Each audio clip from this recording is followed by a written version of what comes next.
کہا کہ میں گیا مسجد کوفہ، اور جیسے مسجد کوفہ پہنچا کھانے کے لیے کچھ بھی نہیں تھا، میں اپنے ساتھ قہوہ لے کر آیا تھا، اس کو گرم کر کے میں نے رکھا۔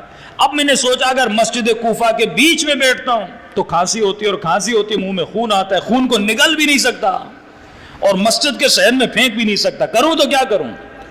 اب کہتا میں نے سوچا میں دالان کے پاس جا کر بیٹھ جاتا ہوں، جب کھانسی ہوگی تو منہ میں جو خون آئے گا وہ مسجد کے باہر پھینک دوں گا۔ کہ اتنے میں نے قہوے کو رکھا، قہوہ گرم ہوا، میں نے دور سے دیکھا ایک خوبصورت حسین سید آ رہا ہے۔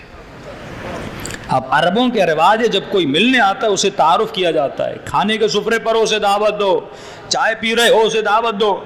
اب میں نے کہا اور کچھ بھی نہیں ہے، ایک کپ چائے کا ہے، تو میں نے کہا کوئی بات نہیں، مہمان ہے، حبیب خدا ہے۔ کہ وہ جیسے آگے بڑھے مجھے کہا کہ شیخ حسین پریشان نظر آ رہے ہو۔ کہہ رہا اس نے مجھے میرے نام سے پکارا۔ میں نے کہا سید بیٹھ جائیے، قہوہ پی لیجئے۔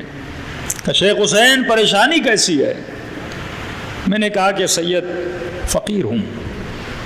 کہ شیخ حسین تمہارے حق میں یہی بہتری ہے کہ تو فقیر رہے، فقیری ہی تجھے میرا مطیع بنائے گی، امیری تیرے حق میں نہیں ہے۔ شیخ حسین بتا اور مسئلہ کیا ہے؟ کہا کہ سینے میں بڑی تکلیف ہے، کھانستا ہوں تو خون آتا ہے، اتنے سال گزر گئے، بیماری نے زندگی کو اجیر کر دیا ہے۔ کہ شیخ حسین کیا قہوہ نہیں پلاؤ گے؟ کہ ایک ہی کپ تھا، میں نے اس سید کو دیا، زیادہ نہیں، اس نے صرف اپنے ہونٹ لگائے اور مجھے ہاتھ میں قہوہ دیا۔ کہ قہوہ پی۔ کہ توجہ بالکل نہیں تھی، میں نے وہ قہوے کے 2 گھونٹ لیے، پیا، بس یہ کہہ کر وہ کھڑے ہوئے۔ میں نے کہا سید کہاں جا رہے ہو؟ کہا مسلم کے پاس جا رہا ہوں، 2 رکعت نماز پڑھوں گا۔ میں نے کہا سید میں بھی ساتھ چلوں گا۔ کہ چلو۔ کہ سید آگے آگے، میں پیچھے پیچھے۔ ایک مسجد کے بیچ میں وہ سید رک گئے۔ میں نے کہا سید رک کیوں گے؟ کہا یہ مقام ابراہیم ہے، 2 رکعت نماز تحیت مسجد پڑھنا چاہتا ہوں۔ میں نے کہا آپ پڑھیے۔ کہا انہوں نے اللہ اکبر کیا، نماز شروع کی۔ میں نے کہا میں بھی پڑھتا ہوں۔ تو پہلے انہوں نے شروع کی، میں نے تھوڑی بعد میں شروع کی۔ اب جیسے میں نے نماز پڑھی، اب میں حالت قیام میں تھا، وہ رکوع میں چلے گئے کیونکہ مجھ سے پہلے شروع کی تھی۔ میں سوچنے لگا شیخ حسین یہ ہے کون جسے تیرے نام کا پتہ ہے، ہاں، جس نے سب کچھ علم ہے، تجھ سے پوچھ بھی لیا۔ کہ اچانک ذہن میں خیال ہے شیخ حسین یہ وہی تو نہیں جس کا انتظار 40 ہفتوں سے کر رہے ہو، یہ وہی تو نہیں جس کی دیدار اور زیارت کے لیے تڑپتے رہے ہو 40 ہفتے۔ کہ یہ ذہن میں خیال آیا تو میں نے کہا اب جلدی نماز ختم کروں، کوئی ایسا نہ ہو نماز ختم کر کے چلے جائیں، یعنی میں مل بھی چکا پر پہچان نہ چکا۔ کہ جلدی جلدی سے مجھے نماز ختم کرنا چاہیے، اور ختم کرنے ہی والا تھا، میں نے دیکھا اس کے اطراف میں ایک نور کا حالہ تھا، ایک نور نے اس کے پورے وجود کو کور کر لیا تھا۔ نماز جیسے ختم، میں نے فوراً امام کے دامن کو پکڑ لیا۔ میں نے کہا مولا بڑی مشکل سے زیارت ہوئی ہے، آپ نے وعدہ کیا تھا مسلم کی قبر کے پاس جائیں گے، وہاں تک میرے ساتھ چلنا ہے، پھر آپ جاتے ہیں تو چلے جائیں۔ کہا وہ کھڑے ہوئے، یہ آگے آگے، میں ان کے پیچھے پیچھے تھا۔ جیسے مسلم کی قبر پہ پہنچے، تھوڑی دیر وہ وہاں کھڑے رہے، اس کے بعد میرے مولا مجھے نظر نہیں آئے۔ شیخ حسین کہتا ہے روتا ہوا گڑ گڑاتا ہوا مدرسے تک آیا۔